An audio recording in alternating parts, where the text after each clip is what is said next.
Good morning, good afternoon, and good evening to everyone. Welcome to the webinar Humanitarian Energy Decarbonisation series.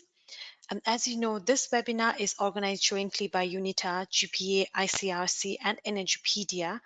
And today, this is the first webinar in this three-part webinar series titled How to Integrate Renewable Energy Solutions into Humanitarian Response Planning.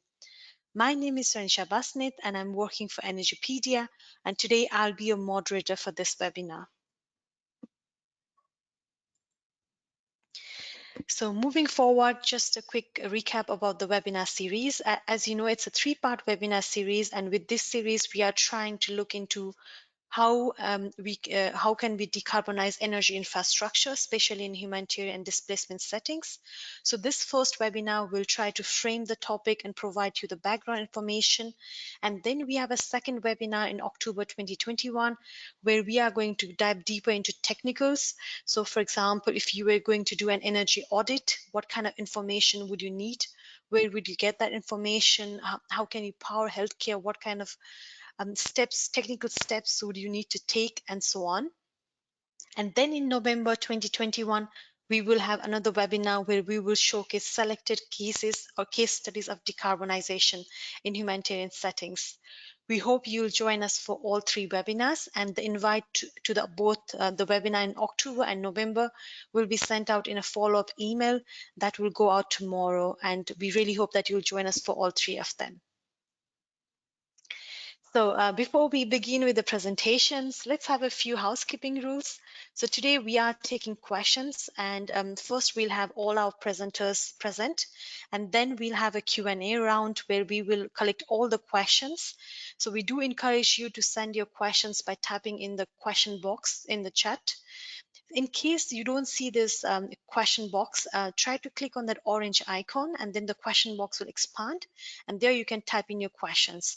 So you can send us questions throughout the webinar, and we will take care that we address all of them towards the end. Since today we have 4 presenters, it would be great if you could also tell us to whom the question is addressed to. For example, speaker 1, speaker 2, or presentation 1, presentation 2. That way, during the Q&A round, we can send it to the appropriate, the respective presenters. And in case you are using a mobile screen or you are using a tablet, please look for the option with an icon, the question mark icon. And if you click on that, you should be able to, a pop-up will appear, and there you can type in your questions or any difficulty you might have during the webinar.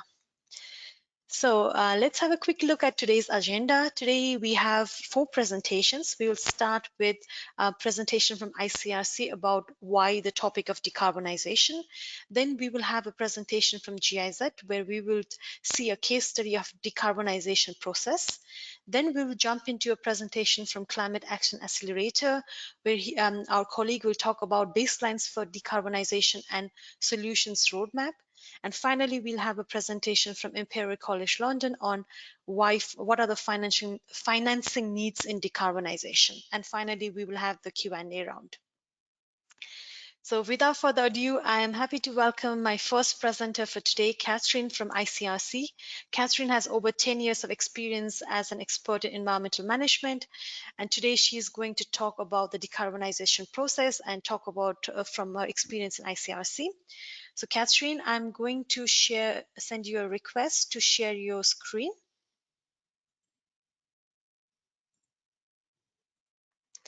So request should pop up in your screen, and we can also see you. That's great. Perfect. Yes, we can see your presentation and the sound. Yes.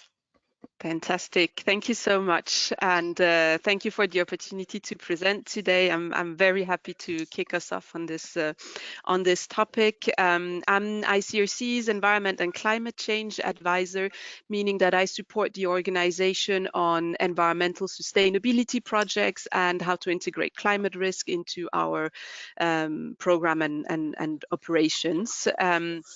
As probably most of you know, ICRC is a humanitarian organization that is bringing assistance and protection to people exposed to conflict or other situations of violence. Let me just see if the Presentation will work perfect. I thought that to get us started, I will just talk a little bit or frame a little bit the topic of energy in the ICRC. As you will see on the graph, obviously, and you all know this and have this probably in your personal experience, energy is definitely an essential aspect of our premises in the field, but it comes with a cost today. It comes with a cost whether we are using electricity from the grid or whether we are using diesel generators in the areas where there is no or only intermittent access to electricity. In the ICRC, we estimate that overall this cost us between 11 and 12 million per year, grid and generator both combined. But energy is obviously also becoming a major topic in our humanitarian programs. The graph you see on the bottom part of the slide actually shows the number of water and habitat programs in the ICRC that have an energy component, so that's the bar in orange, versus those that have not, the bar in blue just below. And as you can see, the part of the projects that have an energy component have grown over the past years, and today we estimate that about 40% of our water and habitat programs have an energy component. We don't only see energy in water and habitat projects. Obviously, we also see energy aspects in livelihood projects, in cash-based assistance, etc. And this is essentially because energy has become an enabler for many other essential services that we also support in the field, whether we're talking about health, water distribution, or many other programs that we have. What we are also seeing as an underlying factor, or I guess an underlying factor, is that as more and more of our operations actually take place in urban areas as opposed to the rural areas that we were more active in the past, energy is becoming more and more important because it is a central piece of the complex interlinkages of essential services that we see and that are characteristic of urban areas. And I will come back to that at the end of the presentation to talk a little bit about what the ICRC is doing in Gaza around energy. But obviously today, why are we talking about decarbonizing the energy? It's obviously because we are much too much, if I can say so, relying on diesel and other forms of fossil energy in the field. What you see on the graph that just appeared, the pie chart, is the ICRC's greenhouse gas emissions in 2020. And when we measure our greenhouse gas emissions, we measure all emissions. So both what I call direct emissions is in this graph, which I interpret as being both the energy that we consume in premises and cars. So it's both, for those who are familiar with it, scope 1 and scope 2 emissions in the greenhouse gas protocol. And then indirect emissions will be all other emissions from our travel, our supply chain, freight, employee commute, etc. What you see in the graph is obviously this big red part here, which is directly greenhouse gas emissions related to the energy we consume in our premises. So this is both electricity and diesel, and the pink part is the fuel that we consume in our vehicles. So obviously all of our direct emissions are directly related to our consumption of energy. But it's not the only impact that energy consumption has in the ICRC. We also see that it's actually embedded throughout several categories of our indirect emissions. So for example, in our supply chain of relief items, because we are distributing charcoal, coal, or other forms of energy to our beneficiaries, there is 3% of these emissions that are actually related to the production of these energies. 43% of the greenhouse gas emissions of our construction and sanitation projects are directly related to energy components. So aspects like building a generator, providing solar panels, that represents about half of our construction and sanitation emissions. And almost all of our emissions that come from the use of distributed products are due to energy. This is because we are choosing to account for emissions that happen when beneficiaries burn the coal, the charcoal, or the firewood that we have been providing to them in our programs. One aspect that we cannot quantify yet is the amount of energy that it's the amount of cash that beneficiary use for energy. So we are well aware that under this part of financial assistance, there is also a percentage of energy-related emissions. We're just not able to really quantify that today. So why are we looking at decarbonizing the energy aspect in humanitarian settings? Well, it's definitely driven by the climate change agenda and this this aspect that we see on the graph. In 2017, 2018, the ICRC launched an energy challenge, which is looking at both of these aspects, the aspects of premises and the aspects of programs. And I will be bringing you a little bit of examples of what we have done over the past few years in terms of energy. Before I dive into that, I also want to stress that obviously it's not just because of climate change that we're looking at decarbonizing our energy supply. We will hear about it throughout the next hour and a half or so, but sustainable energy in general brings a lot of opportunities to the humanitarian sector, whether it is about lowering the overall cost of energy to the sector and also reducing our dependence notably on diesel, which in certain contexts, particularly conflict-driven contexts, can be hard to also source. So my first example today is from an ICRC-owned warehouse in Niamey. It's our corn soya blend warehouse in Niamey. Corn soya blend is a sort of therapeutic food that is used to prevent malnutrition, particularly in infants. And it is a product that has to be stored at temperatures below 30, so 30 degrees. But in Niamey, during notably the heat wave months, temperatures can go up to 47 or even more degrees. The ICRC decided, though, to really try and build a warehouse that could withstand those temperatures, keep temperatures of 30 degrees inside the warehouse with a minimal input from air conditioning. And actually, the project, it's a pilot project in our organization. It has really worked. So you see the pictures here of the warehouse as it is today. We just have one air conditioning unit that we use in really the highest of the highest temperatures during the heat wave months, but throughout the year, otherwise the warehouse stays at 30 degrees Celsius. And this was achieved by relatively simple methods of building second walls inside the warehouse, obviously having space in between the walls to isolate from the hot temperatures outside.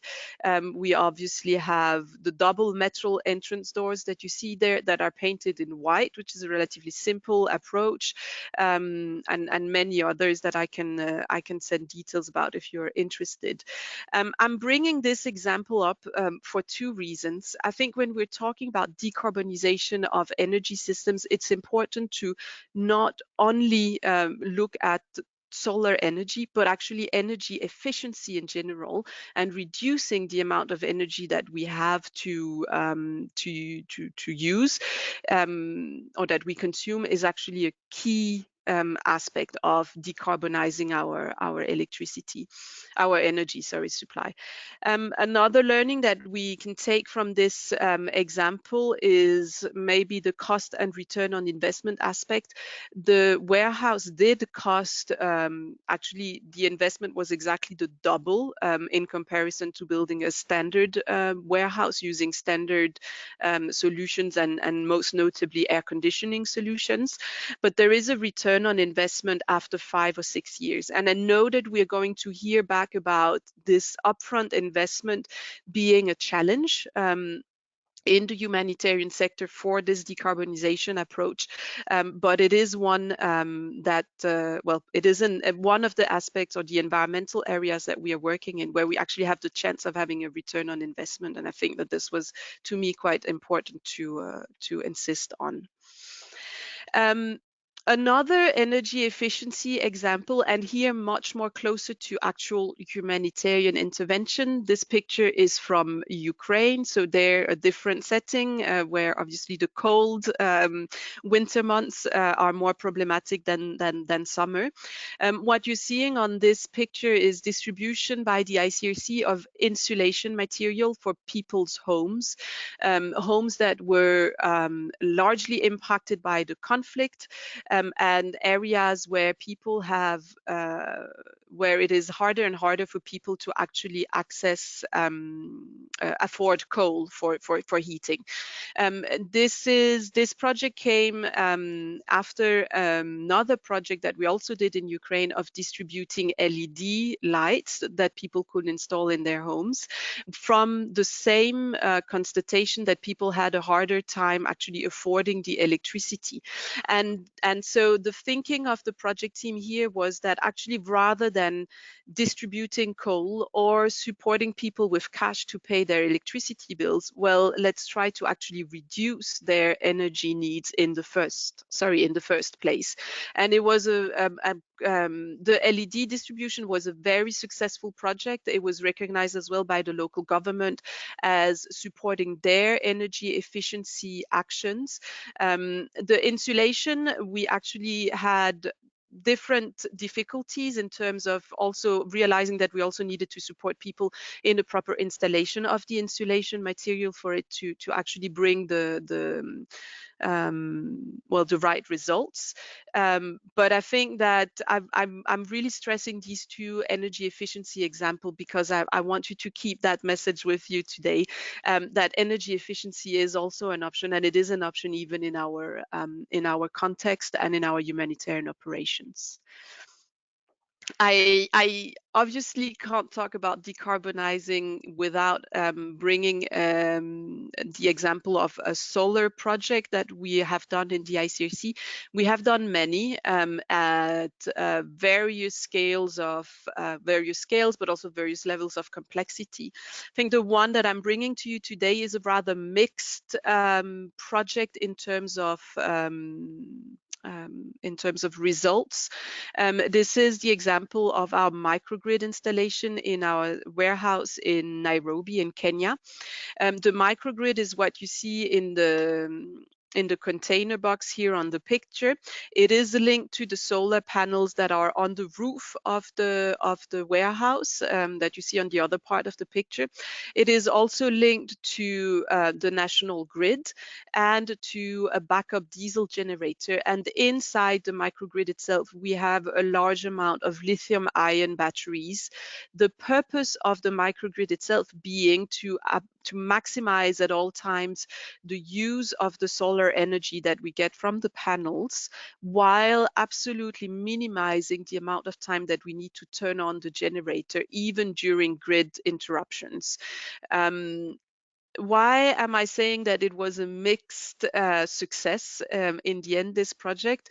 Well, it's a success from the sense that it is working, and that we went from a situation where we would use approximately 20% of the energy from the diesel generator to a situation where now we use only 1 or 2% of our electricity that comes from the generator. So we have achieved, I think, the ambition of the project, but the project was much more difficult than we thought when we set out to do it. And this is because microgrids are a very new type of technology, but also even inside the microgrid, these lithium-ion batteries actually represented challenges both during the transport, during the storage in Nairobi, and even still now in terms of safety. We have regular discussions with firefighters, for example, in Nairobi, just keeping to remind them that we have these lithium-ion batteries, and in case of fires, typically it is there's certain specific procedures that needs to be followed. So I think it's also, one of the challenges that decarbonizing our energy supply represents is actually having these capacities inside. We use a lot of diesel also because we are used to that, and because our staff has the capacity to handle diesel generators, to maintain them, to operate them, and we will have to retrain a part of our workforce to actually get more used to using these kind of new technologies. And that for us is a key part of the energy challenge, because it's really what we see as a key hurdle in the organization. I don't want to leave on just talking about challenges, because I strongly believe that actually energy and sustainable energy is a source of great opportunities as well for the sector. This is an example of a prison in Zimbabwe, where and we've done that across many countries by now, where the ICRC has actually built a biogas system. The project didn't come from a need for energy. It came from the need of actually managing the human waste that was coming out of the prison. But we found that actually biogas systems, so producing biogas from that human waste, is a fantastic opportunity, because it can bring biogas to the kitchens of the prison, so enabling actually kitchens to cook proper hot meals to detainees. And it also avoids that it reduces the cost of firewood to the kitchen, and also reduces the chances of firewood being burned while still moist, which obviously also has health implications with the fumes in the kitchen, etc. And why I wanted to show this example is because I really see that sustainable energy has an opportunity to make us think at the rather sustainable level how we can manage environment, social and economics in a symbiotic way almost. And as promised, I wanted to end with Gaza. In Gaza, the ICRC has launched last year what we call our Gaza Resilience Program. To make it really short, what you see on the slide is the result of a resilience study, where we looked at the interlinkages of different aspects around essential services in Gaza. And what you see on the picture, at the very central part of the picture, is obviously the power network. It is becoming more and more obvious today to the ICRC that energy is central and key if we are talking about resilience of people and resilience of infrastructures and essential services. And more to that, what we are doing in Gaza now is actually developing a greater number of redundancies, centralized installations, improving the management of distribution, which all leads to increasing the efficiency of the energy system and actually reducing the fuel usage overall. So also this piece about decarbonizing. What we have also found, and what I find fascinating, is that as a livelihood opportunity, energy is becoming a livelihood opportunity for people that we are supporting in the field, and particularly through such type of projects, we can increase that opportunity for people. So this whole prosumer aspect that we see in Europe is also actually becoming key in our context, in the context where we work. So just a very last slide on the key takeaways. I think, what I wanted to bring to you today is really this thinking about not just energy in premises, but energy as aid in the field. Think about energy efficiency as a complement to renewable energies when we talk about decarbonizing our energy. Our energy, I guess. Thank you so much. And I will hand it over or back to you, Renisha. Thank you so much, Catherine. Perfect on timing. So let me switch back to my screen. So Catherine, if you could switch, yes, thank you. So now referring back to you, Catherine, what you said, sustainable energy brings opportunities to the sector. I'm happy to welcome our second presenter for today, Mariana Miner from GIZ.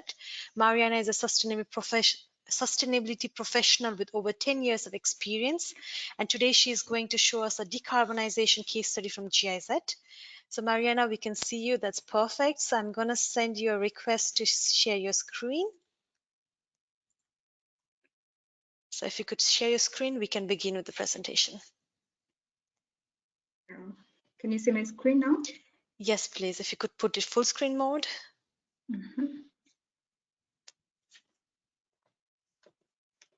Sorry. Is it better? So yes, if you go to Anzeige, there is a full screen, and then you can choose also to do it full screen. Yes, and then you need to go full build modus. That's the last one. Oh, Yeah. yes, exactly. Full build modus. Exactly. Perfect. Super. Let's begin the presentation. Thank you very much, Ranisha. So my name is Marianne Miner. As Ranisha mentioned, I'm working for the GIZ Project Development Program. I'm responsible for our activities in Kenya and Ghana, and also in the humanitarian component. So the Project Development Program is funded by the German Federal Ministry of Economic Affairs and Energy under the German Energy Solutions Initiative.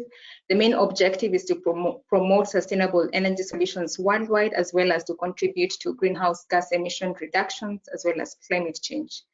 GIZ in itself is a non-profit company owned by the German government, and it operates in over 120 different countries with expertise in various topics such as energy, climate change, health, and so on.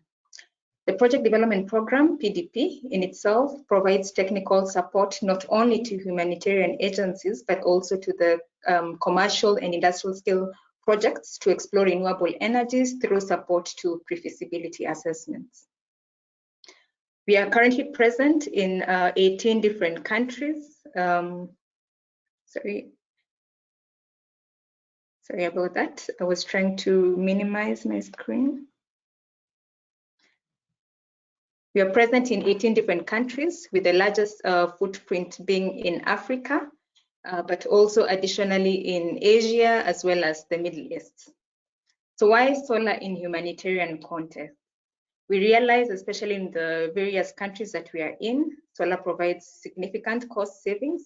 In some of the countries, for example, the levelized cost of electricity for solar is around about 10 US dollar cents in comparison to costs for grids or generator, around about 15 US dollar cents or even 54 US dollar cents when you look at a generator. And this is the cost per kilowatt hour. Additionally, there's also the aspect of energy security. The conventional energy sources such as coal and gas and oil, they're going to deplete for sure, but the sun will always be shining. So there's always an aspect of energy security from an off-taker perspective. And then there's also the aspect of risk mitigation from future fuel and grid fluctuations. We've seen in many countries the cost for grid electricity prices and also for fuel keep fluctuating in as high as sometimes 7.1% per annum. Additionally, for solar projects, there's much lower CO2 emissions. And also when you look at a humanitarian agency perspective, there are now available customized solutions that are scalable and modular and also mobile in case a humanitarian agency would want to close shop and move to another site.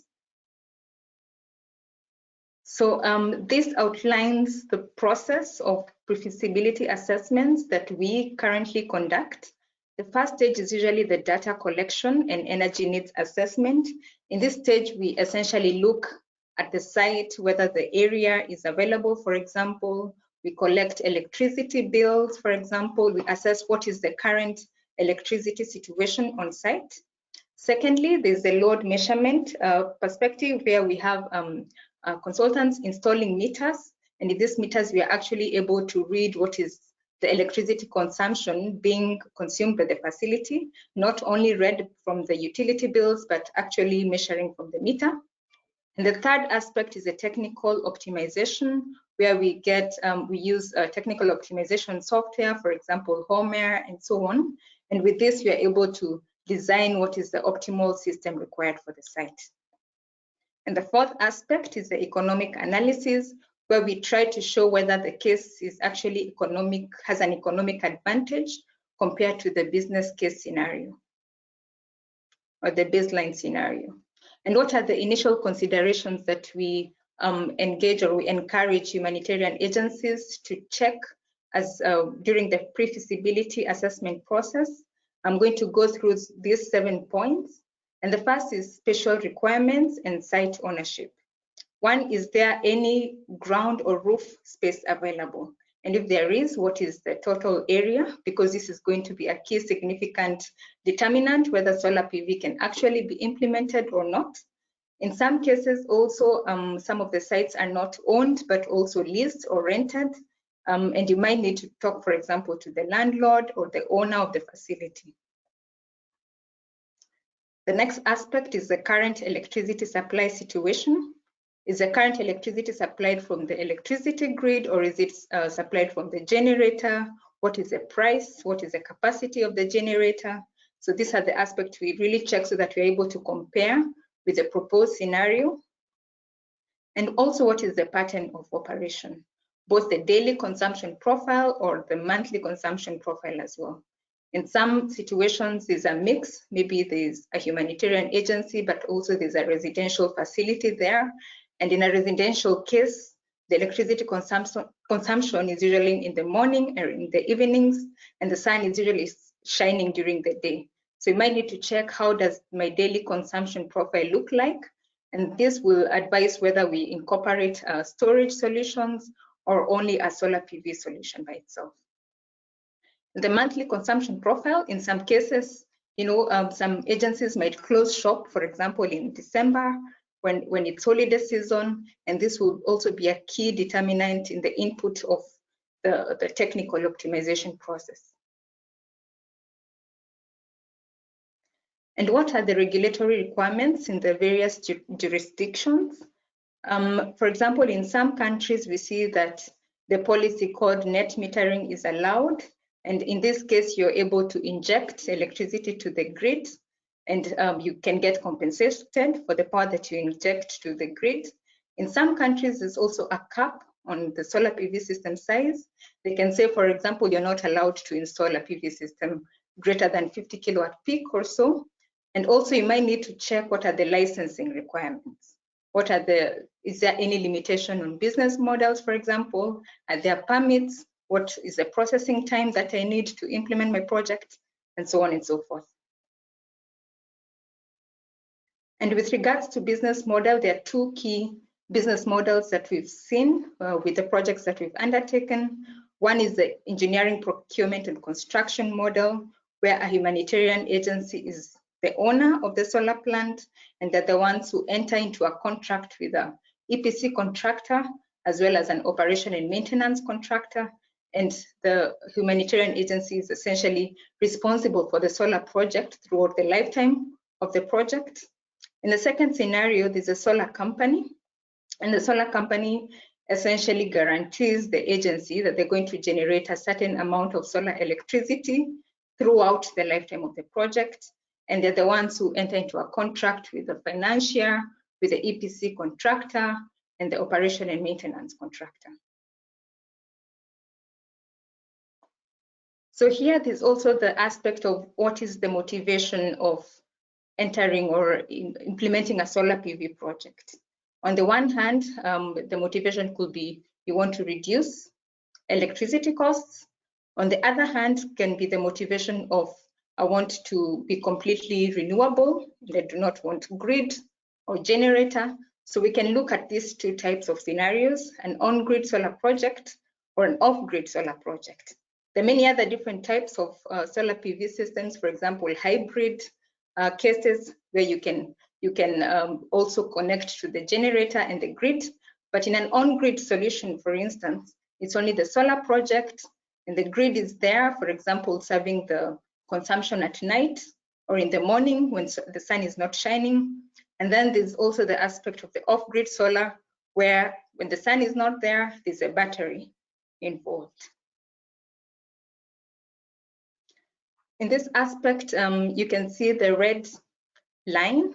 This essentially showcases the electricity consumption for the site from midnight until midnight. And the green line shows a solar project that is essentially designed to cater only for the load during the day, load meaning the electricity consumption. But there's also the green dotted line, which a solar project can be much bigger, but the excess electricity can be stored in batteries to serve the electricity consumption in the morning and in the evening. There are these two selected case examples with similar electricity demand. In the first case, there was a utility grid contribution of 96%. Utility means like the electricity supply from the grid, but then they also had a generator contribution of around 4%, and they were paying around about 0.12 euro per kilowatt hour. In the second case, the same electricity demand, but all the electricity demand was met by the generator. And in the first case, a proposed solution of 50 kilowatt peak was suggested. And in the second case, there was a proposed solution of 120 kilowatt peak together with a battery and a battery inverter. In this case, you can see the contribution of the solar PV plant was around about 33%. This is the first 50 kilowatt peak project. And for this one, the black lines indicate the electricity consumption. Unfortunately, most of the consumption was during the day and in the evenings, but electricity from the solar plant covered the load during the day. There was a bit of excess, so that means some of the electricity was curtailed, or yeah. And then there was the 120 kilowatt peak project with a battery. And in this case, there was significant, much more significant renewable energy contribution to the electricity generation mix, which was about 62%. And this shows the excess electricity, the yellow line from the solar project. And then the black line shows the electricity consumption on site. But the red line, which comes into play in this project, shows the electricity consumption or electricity generation from the solar project being saved in the battery. And this is consumed when the load is, for example, in the morning or in the evening. And there was an economic analysis for this. And in as much as the second scenario, which was a bigger system, it was a significant capex investment, for example, it had a higher return. And this is because the major baseline situation was electricity consumption from the diesel generator. In the second scenario, for example, you see a payback period of around between 4 and 5 years. And in the first scenario, a payback period of around 6 years. So what comes in the life cycle of a solar project? There's a pre-feasibility assessment, which I've mentioned in my presentation, and then there's a contracting period, financing, permits and licenses, procurement, commissioning, operation and maintenance, and eventually decommissioning. And the project development program supports essentially in the first stage of pre-feasibility assessment. Thank you very much. And I hand over back to you, Ranisha. Thank you so much, Mariana. Let me switch back to my screen.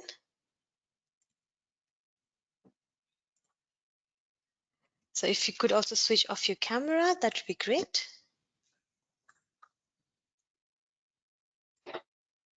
And after that two lovely presentations, a request to our audience, Please do send in your questions, because once we are done with all our presenters, we will have a Q&A round. So on your screen on the right side, there is a question box. So please use that box to send in your questions, and we can then pass them to the respective speaker. So moving forward, we have now thought presenter Bruno Jochum from Climate Action Accelerator. Bruno is the director of the Climate Action Accelerator, and today he's going to talk about the baselines for decarbonizations and roadmaps. So Bruno, I'm going to send you a request to share your screen so that we can begin with your presentation. Yes.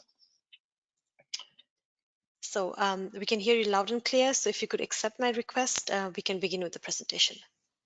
Okay. So do you see my presentation? Yes, please proceed.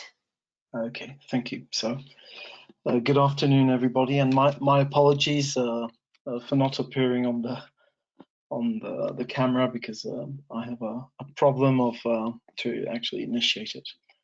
So I'm going to focus much more on actually how to integrate energy decarbonisation within a more comprehensive approach of humanitarian organisations, and how to put it in I would say the bigger picture, mainly on the footprint measurement, target setting, and roadmap building, because it's important to I would say one of the conditions of success of decarbonisation is to integrate it at the core of the strategy of an organisation.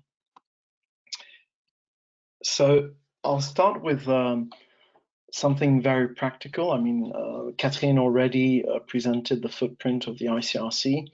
This is the footprint of a medical organization, ALIMA, which we've been supporting recently. And what you'll see is that the main source of emissions of a medical NGO like ALIMA is really concentrated on a few specific areas. So it's definitely supply, almost 40%. It's transport, both passengers and freight, 40%. And the rest is mainly energy, and mostly actually energy produced by fuel generators in the field, much more than the energy, the electricity bought off the grid. Now, what's important about baseline measurement is to make clear that the parameter of the baseline measurement is extremely important. There are different practices today within the aid community, but there's only, I would say, one credible practice in terms of international standards. It's actually to measure all three scopes of the organization's emissions, and it's important also to acknowledge that what we call scope 3, which is mainly coming from what organizations buy in terms of goods and services, represent usually more than 2/3, 70, sometimes up to 80% of the footprint of an organization. Now, what are the big challenges around baseline measurement? Well, as I said before, it's defining the parameter to include, all activities that contribute to the mandate of the organization, and this means including, emissions from partnerships and from funding other NGOs, etc. And within these, you may have some energy expenses also. It's the challenge of data collection, where you should not compromise on collecting data that will enable you to measure your footprint. And notably, I mean, energy is a very good example of where not to compromise, because usually it's relatively accessible to have to estimate the quantities of fuel used, or to see the electricity bills, etc. Whereas there are other areas where maybe more compromise is needed. and more reliance on a continuous improvement approach. And that's very much the case for procurement or how you integrate partnerships. Emission factors, they allow to calculate the emissions of an organization based on usually quantitative or financial data. And there is a regular issue of reliability of some of these factors and how they can be adapted to humanitarian contexts. There are also questions on their level of precision, especially when it comes to suppliers, for example. So why is this being put on the table when it comes to decarbonisation and energy decarbonisation? Is that it's important to, I think, for aid organisations to really favour approaches that have both a lot of integrity, but also which allow comparisons between organisations. If methods are different in terms of perimeter, in terms of type of data collected, etc., there will be problems in terms of comparability. And it is also important that progressively we're able to develop a kind of standard or reference methodology to help organizations produce comparable data over time. Now, when it comes to targets, target is very important because, as you know, we're at a critical crossroads today in terms of global warming, with an acceleration that's going to happen in the next years and decades, and it's a fundamental strategic choice for organizations on what target to adopt in regards to this emergency situation of its own. And the consensus, as you know, is if we want to stand a chance of stabilizing climate within the next 25 to 30 years by mid-century, the scientific consensus is that you have to halve emissions every decade from now on, which means minus 50 by 2030. And I would say building a roadmap for an aid organization is very much about how to model and plan a trajectory of solutions that's going to be adapted to its mandate, and that's going to allow to actually reinforce its mandate while cutting radically into the emissions over the next 10 years. So it's about choosing a target, an overall target, because this is going to very much determine the intensity of the efforts. So very clearly, minus 50 by 2030 is today considered the most legitimate, and this is without counting carbon offsets. It's about identifying the main solutions and actions for each lever, and the two previous panelists presented a number of them in the energy sector. Whether it's the switch to renewables for energy production, efficiency is absolutely key. Whether it's for buildings or equipment. I mean, personally, I come from a medical humanitarian background, and when it comes to, for example, cooling down pharmacies or stocks, etc. I mean, when you know that simply deploying cool roof techniques allow to sometimes reduce temperature within a pharmacy of almost 15 degrees, from 40 to 25, for example, it just shows what margin of improvement we have, and sometimes at little cost. And finally, it's energy consumption reduction actions, which also pave the way to and make it easier to switch to renewables. So a big part of the building of a roadmap is about prioritizing, evaluating these actions and prioritizing their impact versus their feasibility versus the effort of the organization that has to be done. And for each area, including, of course, energy, it means basically assessing what the feasibility of these solutions, and asking oneself, what's actually needed to carry them out over time. How do they impact operations? What are the competencies that are needed? What potential technical partnerships are required to put them in place, etc., etc. And I think it's usually when people talk about footprint reduction and decarbonisation, there's a lot of insistence on technological solutions, and actually when you look at the impact of different actions in a I would say comprehensive roadmap, what you realize is that you have 3 different types of actions. So you definitely have technological solutions, and a lot of the energy solutions are clearly linked to techniques, many of which are ready to deploy. There are also some, I would say, behavioral actions to consider, and this is about mobilization of individuals and their responsibility.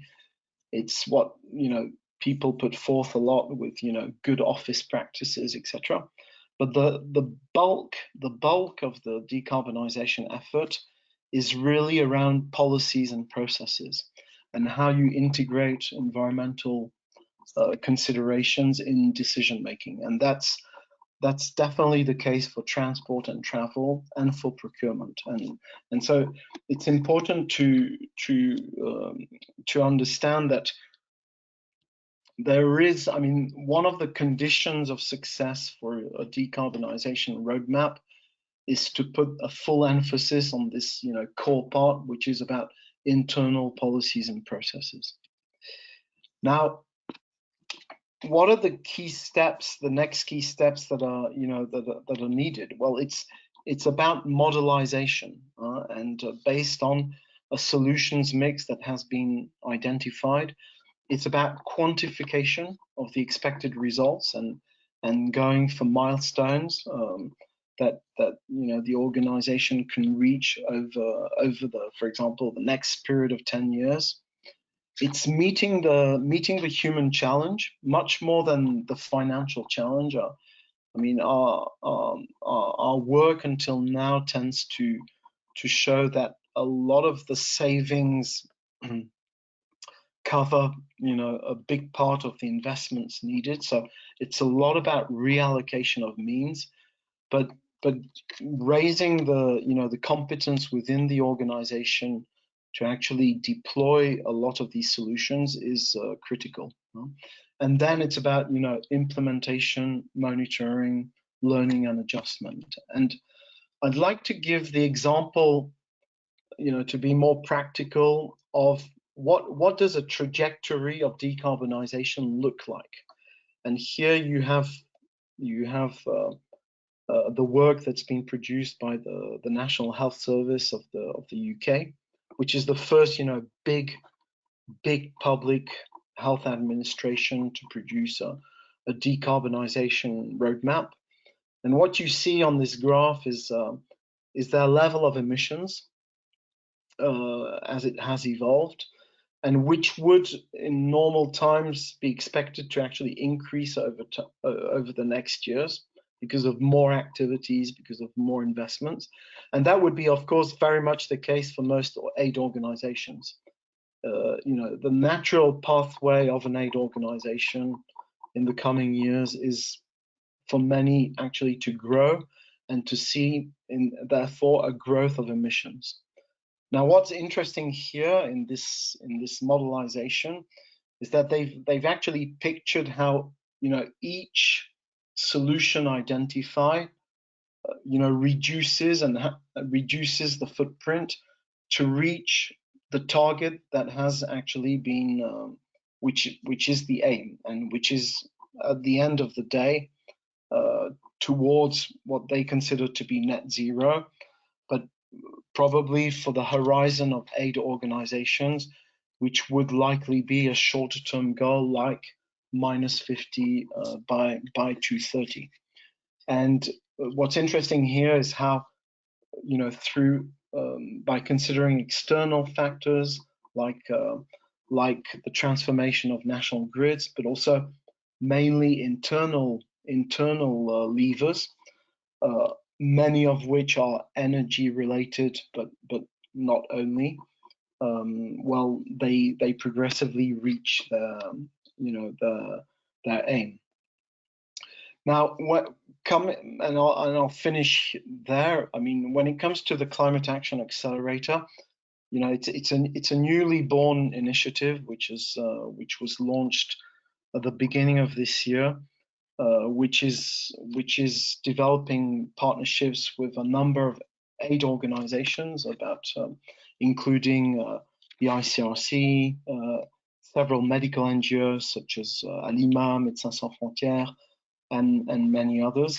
And our approach is really, how to help organizations, halve their emissions by assembling the resources and empowering them to design these more comprehensive roadmaps. It's about helping them to become vectors of change and transform their peers also in their ecosystem.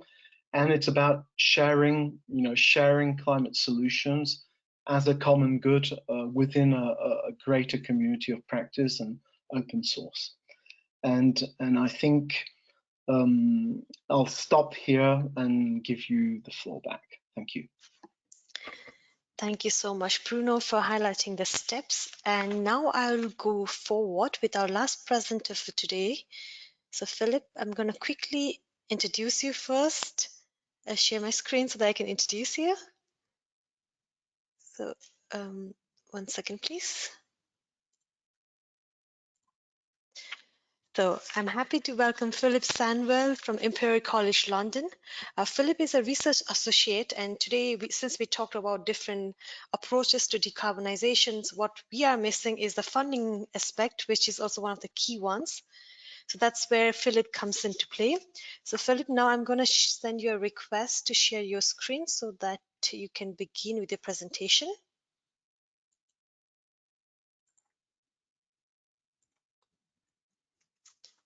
If you could accept it, we can begin with the presentation.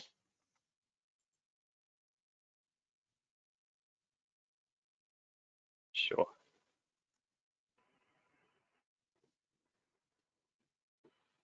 Okay, hopefully you can see and hear me. Yes, I can see great. you and so, hear hi you. everyone, my name's Philip Sandle. I'm from Imperial College London and the GPA coordination. And I'm here to talk about sizing the challenge and giving an overview of the scale of the decarbonisation challenge in the humanitarian sector. To be clear, I'll be zooming out to the global scale, but I'll be also focusing back in on energy infrastructure and how we can decarbonise that. So this presentation was also put together between myself and also one of my colleagues, Mark Gibbs.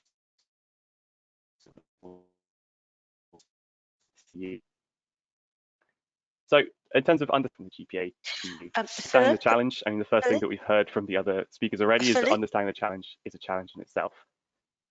Philip, just to interrupt you, the sound is a bit bad. I think it's a bit of a lag.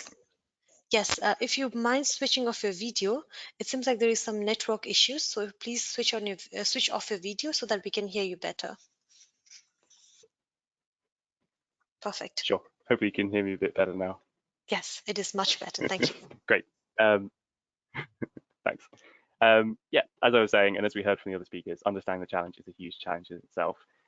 Seemingly every time when we have these kinds of discussions, we hear about how scarce data is. So we heard already from Marianne from GIZ the effort they need to go into in order to get good site assessment level data in order to design effective decarbonisation projects. We also heard earlier from Catherine as well about the diversity of different contexts. So the needs of decarbonisation, let's say in a head office in Geneva, is going to be very different from a warehouse in Nairobi, or a logistics center, or even within a humanitarian settlement itself, or a displacement settlement itself. Within that context, even there could be differences in how energy might be used for water pumping, or for critical services for healthcare, or for supplying the energy needs of displaced people themselves. And finally, we also heard from Bruno about how the scale is global. So, of course, we're operating in many different countries across different continents. The need for a standardized methodology across different organizations was something Bruno highlighted. And there's also different mechanisms under which this could be rolled out. So something that really comes to the foreground is that we need to understand the size and scale of the total challenge if we're going to understand how to be able to do something about it and how to implement solutions, hopefully, across the world. So some of the work we've been doing in the GPA, let me just flick through it all so you can see it, was consultations with 6 UN agencies and ICRC. And the aim of this was to try and get an estimate on the total number of diesel and petrol generators across the world. And the estimate that we came to was around 11,000. Now, we are confident that this is an underestimate based on the kind of level of confidence that some of our partners were able to provide us with data, but we think that it's around 11,000. Using that, we can consider how these generators are typically used in terms of their hours of usage, the efficiency of these machines, how they might be operated, the cost of fuel and the emissions and so on. And that will give us a range of parameters. Like every diesel generator will be operated in different ways, but kind of on aggregate, we can get a good idea of the total position across the world. We then feed this into one of the statistical models that we've developed. This accounts for the kind of variability between individual situations. And it feeds us with a global scale estimate of the costs, a global scale estimate of the emissions, and hopefully a global scale potential for decarbonisation. And then we can start looking at what about the different impacts and pathways we can take. So we already heard from Catherine about the effects of different energy efficiency proposals before you move on to solarization, and also the kind of different financing that might be needed. So in terms of the results that we came up with, firstly, a caveat, this is all strongly dependent on the input data, which, as we said, can be quite hard to come by. But our estimates are that across the humanitarian sector, around $120 million is being spent every year on fuel, and that emits about 225 kilotons of CO2. To put that in context, I think a flight between Geneva and Nairobi is about 1 ton, and this is 225,000 tons of CO2. If you then include the grid, similar to some of Catherine's estimates actually, the costs increase by about $60 million per year. In terms of what we can do about it, there's lots of different decarbonisation pathways we can take, as we heard from the previous speaker. But if we have a global target of 80% CO2 reduction, which is in line with some of the targets from the UN Secretariat, and we take an energy efficiency and combined solarization approach to achieve that 80% reduction, it means that we need a total investment in the order of $580 million. But in terms of the return on investment, that can come in terms of the reduced costs of about 145 million. So that total investment of that total portfolio can also manage to pay itself off in about 4, 5, 6 years, which is similar to the single system projects that we heard earlier too. So if it's all so easy, why hasn't it happened yet? We've already heard some of the challenges from the previous speakers. High capital costs of renewable systems are not really compatible with the annual budget cycles of many humanitarian organizations. Donor interest in the past has been a bit more limited. There's a status quo towards diesel generation. And also some of these projects are very small. Speaking as a private sector developer, a single project might not be that attractive, but bundling them together, for example, could increase that kind of interest. What it means is that there's also opportunities called energy as a service. So we heard a bit about this from Marianne. And this is also something that was identified from a series of workshops led by the GPA and the other organizations on that document, which shows that energy as a service could be one of the best steps forward in terms of decarbonizing the humanitarian sector. What is it? Well, we heard a little bit earlier, but essentially it's a contract or an agreement between an energy service company and an organization, let's say a UN agency. You might have heard of a power purchase agreement or PPA or a lease agreement. These are all kinds of energy as a service opportunities. And essentially is an agreement between the energy service company to provide a certain amount of power for a certain price to a customer. And it has a lot of advantages. Number one is it means that the energy service company can take on a lot of risks that a humanitarian agency might not be able to do. So it cover the risk and responsibility of the financing. The energy company can look after warranties, service guarantees, and so on. And it also means they can lead the operation and maintenance of these systems too. It also means you can get more efficiencies from invoking the private sector power here. So we can use the knowledge and know-how and management experience from the private sector, we can offer lower costs and project delivery in a faster timeline, and also offers opportunities for livelihoods for displaced people themselves and skills transfer in terms of looking after those systems on the ground in the long term. In terms of the challenges, there's two main ones. Opportunities being hindered by one, different approaches to contractual arrangements and risk profiles. To put it nicely, your average UN agency has a very different risk profile and attitude to contracts to a much smaller private entity. And number two, typically UN agencies have a standard termination clause, which means that the organization can leave at any point or at very little notice, which is not an ideal arrangement if you're a private company looking for a long-term investment over several years. Luckily, two of these things have been previously looked at by the GPA as well. These documents are available on Energypedia. The first is a standard set of contractual terms, which means that these kinds of organizations or agencies and the private sector can use a similar language that's more amenable to both in terms of developing these agreements. The second, something I'll talk a bit more about, is called a de-risking mechanism, which is developed by the GPA and is essentially to protect the private sector from this, frankly, quite scary termination clause that the UN can exercise. How does the de-risking mechanism work? It's got two phases. The first is a liquidity facility. Essentially, if a UN agency or another agency needs to leave for whatever reason, then the private company is afforded a 12-month period under which to find alternative users for the energy system. So given that the system's been installed, they can look around and see other potential off-takers of the energy service or other uses of that energy. And it gives them a 12-month window under which to do that after the agency has left. Phase two, sometimes that won't always be possible. It's called a guarantee mechanism. So it means if it's not possible to take up one of these other opportunities in the 12-month period, then the costs of that termination are covered for the private sector. And it comes with a number of advantages. Number one is that it reduces the risk, especially to the private sector. It means that that point number two of the UN agency leaving is effectively eliminated.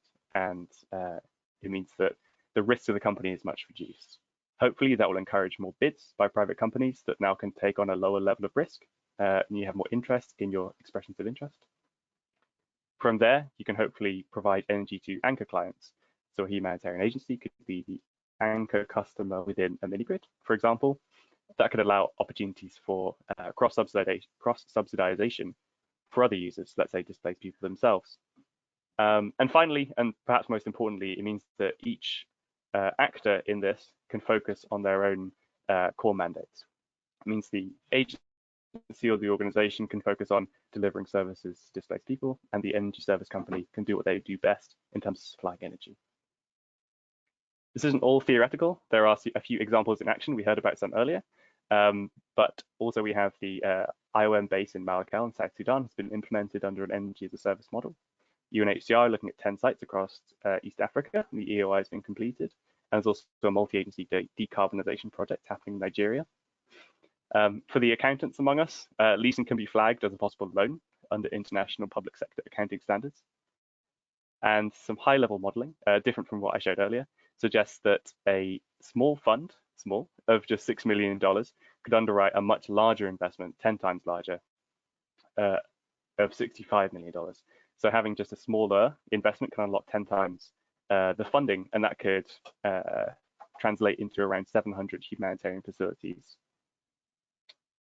So to conclude, let's be honest with ourselves, decarbonising the humanitarian sector will be a huge challenge. It's not going to be easy, but we do have the means and the tools to do it. The technology is there, and we now have the mechanisms such as energy as a service, these standard contractual terms, and the de-risking mechanism to help facilitate this.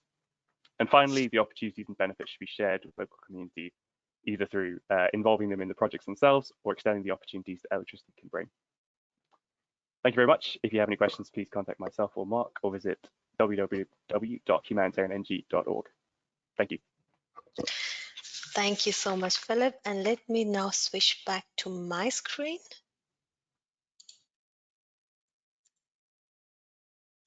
Sorry, it's taking a bit of a time.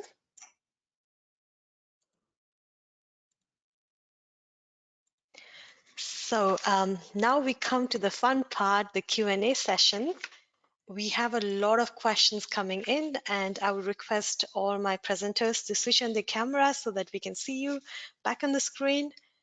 And thank you, Catherine. So to all my other presenters, please switch on your camera. And so we have a lot of questions coming in. So without further ado, let's dive deeper. And I want to start with more of a framing question. So we talked about different examples. We talked about why it's important, but what we are missing is the role of donor and private sector. Since we have different parties in this panel, so maybe Catherine, I want to start with you. So what do you see as the role of private and donor and private sector in this topic? How can we advance the topic from a donor and private sector perspective? That's an excellent question. Thanks a lot, Renisha. Well, from the donor perspective, I definitely think that obviously we need them to support us, and I think that some of them, they're doing that, and they can do that in different ways. Obviously, they will need to support us by by providing the funds that will enable some of these transformations. I think, Philip, you pointed out,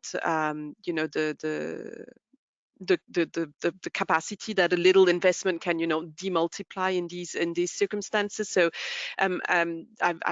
my request to them would be really don't shy away from supporting the sector in these investments, enabling also multi-year work to take place, because I think that is still a challenge for the humanitarian sector funded on a yearly basis. It's really difficult to invest in a project that has 3, 4, 5, 6 years return on investment, when actually our thinking is always based on, what is available for the next year, and that's it. So really helping us to also enable that multi-year budgeting and investment. And I think I guess most of us are exposed to these questions, the discussions that are going on with, for example, DG ECHO in the European Union about environmental requirements being set to humanitarian organizations.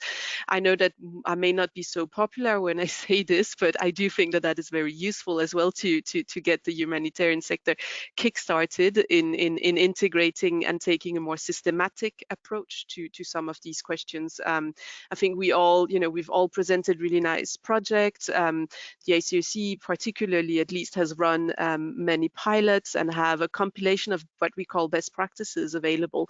But one of the difficulties is really turning these into a systematic approach that we would take for every single project, either in our premises or in the field. So I think some requirements there is definitely useful.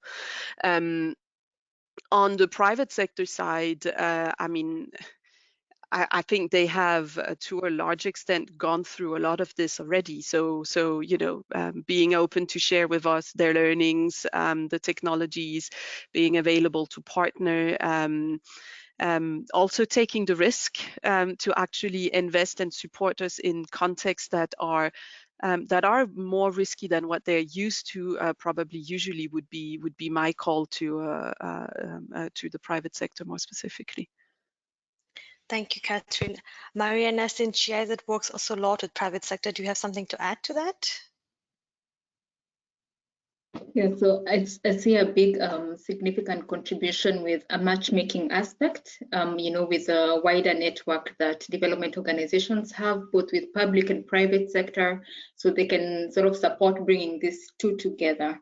Also, the understanding of the various markets and the work on policies and regulations. So in case there's need for regulatory support or so, or regulatory advice, that's where also I see the need of development corporations and donor organizations coming in. Thank you so much. Philip and Bruno, if you want to add something to that, passing to you, or else I'll move to the next question. That's okay. I think it's all been Sure. said. Yeah. Philip, do you want to add something to that? I want to endorse everything that Catherine just said as well, firstly, and Marianne too. I've turned off my video. Hopefully that makes things a bit better. Yes. Okay, great. Yeah, I think for the donor point of view, I think there really is there is something for everyone in terms of donors. Like the size and scale of a donor could be a single project, or it could be on the scale of millions of dollars. Like it doesn't matter, what scale we're looking at. There are opportunities for decarbonisation across the sector, and opportunities for alignment with specific donor organisation objectives as well. So it isn't necessarily decarbonisation for decarbonisation's sake. This can be perfectly aligned with some of the projects that Catherine looked at earlier, achieving different humanitarian objectives, of which energy is a component thereof. The one thing I will endorse though as well is we need to act now in order for this to happen. So I totally encourage getting involved as soon as possible so we can realise these benefits as soon as possible. Thank you so much, Philip. Now moving to you, Mariana. In your presentation, you talked about two business models. One was the EPC model and the third-party model. So the question is, which one do you think was the better from your experience from the case study that you presented? And also if you could add why. So for this specific case study, the interest came from the humanitarian agency. So it's not for us to tell them this is good for you or this is not, but it really depends on what they have at the moment. For example, if they have the capital investments to invest, maybe they have budget allocation, for example, it's different. And if they don't have that, then they can consider, for example, the third-party ownership model. But both of them are there and there are available solutions in the market, and it's all dependent on the need of the humanitarian agency. And I think also, as Philip mentioned a little bit before, like the third-party ownership model releases the burden of the agency to think about electricity. So they both have advantages and disadvantages. So yeah. Definitely. Thank you so much. And that's my cue to move to you, Philip. Building on what Mariana just said, especially talking about the leasing model and what Catherine mentioned, that the humanitarian projects are usually short term. So how does leasing, which is mostly done for a longer term, and projects that are short term, how does these two come together? Philip? Yeah, that's a good question. Hopefully you can hear me now. I think it's also where the donor can come in terms of the financing. So it's not as simple as just buying an upfront system for X tens of thousands of dollars, and that's not compatible with, offsetting 1 year's worth of diesel. This is where the kind of long-term approach comes in. So there's lots of different financing schemes that are available, and they kind of suit all different tastes. But the overarching takeaway is that they all do have an achievable payback time, and these are all in the order of 3, 4, 5, 6 years. That's not compatible with a 1 year payback time, but it's often the kind of requirement under the humanitarian sector. But that's where the private sector can come in, and that's where the donor organizations can come in to achieve that longer term financing and realize some of these benefits that we all know are possible. We just need the catalyst in order to do it. Thank you so much, Philip. And now moving to you, Bruno.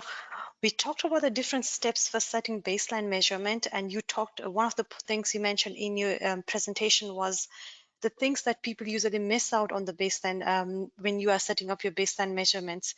Are there any common factors that you see that companies or humanitarian organizations tend to always miss out when they are creating their baseline scenarios? Something that you see again and again, and you are like, okay, this is something we would definitely have to share. Well, I think the first observation is that not many aid organizations have actually made a measurement of their emissions. So, ICRC is one of them, but there are not many. There's, ACTED, you have ALIMA, you have a few others, of course. But I would say, as of today, the wide majority of aid actors have not yet measured their emissions. But many are considering to do so currently. Okay, so I guess within maybe a year or two from now, most big organizations will have released their footprint.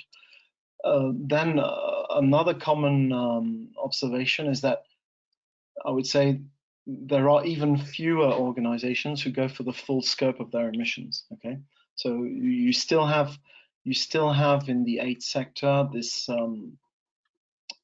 this attitude, which is a bit, let's start with the headquarters, let's see what we can do,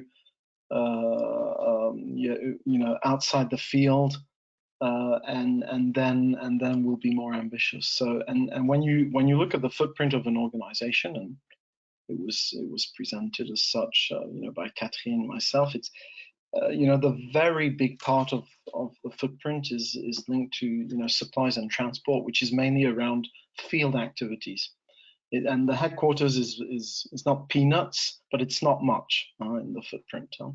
So I think there has to be a fundamental shift away from this, and then it's for those organizations which are working through partnerships, and that's quite a number today of aid organizations. It's important to understand that their action comprises those programs that are implemented by their partners. And so if you really want to have an understanding of your footprint, you have to include them. So these would be the big observations. And after, of course, there are loads of technical aspects which require more detail. I think everyone is conscious that it will be needed to have a much more refined approach of emission factors to do proper measurement in the aid sector. I mean, there are a number of factors which are relatively reliable today, but there are a number which are not really adapted to humanitarian contexts. And there's going to be a challenge of how to gather this, make it evolve, and make it available to aid organizations. Thank you so much, Bruno. So now moving to you, Catherine, we have two questions for you. So the first question is, I think we have talked about finances, how there are challenges sometimes. In the different projects that you mentioned, the upfront cost, was it part of the operational budget? For example, the solar microgrid that you mentioned, was it part of the operational budget or was it different? So the solar project in Nairobi was actually supported by the ICRC's investment budget, which is not per se an operational budget. So the ICRC has well, it's a smaller investment fund, and that supports, investments in typically infrastructure and our premises around the world. That being said, this was one of, let's say, this was one of the more expensive solar projects that the ICRC has done. We have carried out, we have installed solar panels in Islamabad. We're in the process of doing so in Bogota, in obviously all the countries are not coming back to my mind right now, which were simpler projects. And in those cases, they typically come out of our operational budget in the specific countries. Thank you so much. And then I have second follow-up question for the Gaza project that you shortly mentioned, the one slide. So we talked about different isolated systems, and that was the healthcare and so on. So would you connect the different isolated systems, and do the local authorities, they have the capacity to plan this, or is ICRC going to oversee the entire planning? So yes, indeed, the idea is to connect different decentralized systems, whether it's at a hospital level, community levels, and well, it's really site by site, the sort of diagnosis that is being set out. So in certain cases, it can be automation of switching between different sources of energy. In other cases, it can be more redundant electricity lines. So it's the exact intervention is going to be different from one place to the other. And obviously, we do that in collaboration with the local authority.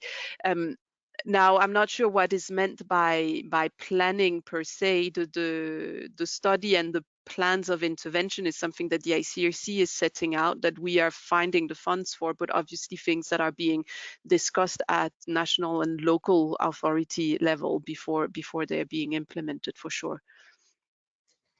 Thank you so much. And that's a very nice point to jump to my next questions. We talk about the technical aspect, but when you look at the decarbonization process, sustainability, or who does the maintenance, that's also a big part.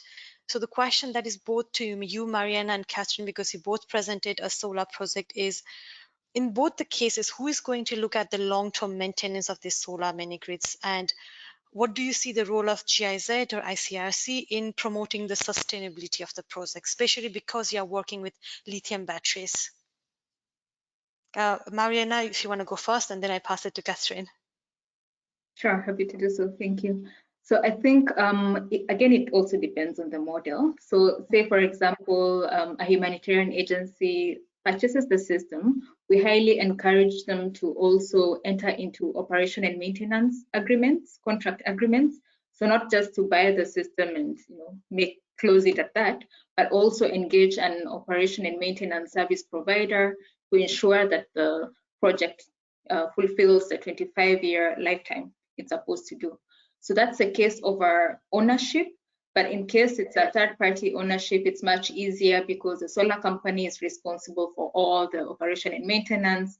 They just guarantee the humanitarian agency that they will supply a certain amount of electricity throughout the lifetime of the project. So it's a bit easily managed in a third-party ownership model, but in case the agency is buying the system by themselves, they definitely have to enter into agreements with operation and maintenance service providers.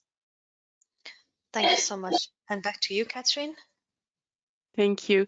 Yeah, I mean, I won't repeat what Marianne said. In the specific case of Nairobi, we are indeed having a service agreement for the maintenance of the system. I think you also need, I mean, there's a third case almost of when we are installing solar panels, but for communities or beneficiaries. And in that case, usually the ICRC is actually training the local communities on the operation and maintenance. But there we are talking much simpler systems than the microgrid, not with lithium-ion batteries, actually usually not with any batteries at all, to prevent from that risk. But it will be, for example, we have many cases of solar water towers, and there, for example, we will train the local community in the maintenance of the solar cells that enables the functioning of the water pump and things like that. Thank you so much, Catherine. I see we are also nearing towards the end. So maybe one last question to all of you presenters is, we talked about the decarbonization process, we talked about different examples. So today, what would be the key takeaways that you would want the audience to take home with it? What is the one thing about decarbonization process that you want them to remember after this webinar ends? So Catherine, since you're smiling, so I maybe start with you. Oh gosh. Well, I guess, one thing is it's possible to do it even in our quite difficult, challenging context. And maybe the second key message, though, is I think all of my other fellow speakers said it, is the time to act is actually now. Like, we need to get started on this as soon as, I mean, right away, basically. Thank you, Mariana. Yeah, sure. I think from my perspective, since this is a topic that is right now widely known and there's a lot of stakeholders out there, the key message I would like to bring out is that there's support available. If there's need for technical assistance, there's stakeholders who are specifically doing that, like GIZ, for example. In case there's need for financial assistance, I think there are a lot of financing available now, which was not the case many years ago, or even recent 5 years ago, for example. So it is doable, and there's a lot of support available now. Thank you so much, Bruno. Yeah, so what I'd like to share with you is that, when I started Humanitarian Action, which was quite a long time ago, so 20 years ago, there were already experiences with solar energy in the field. And, we're almost 20 years later.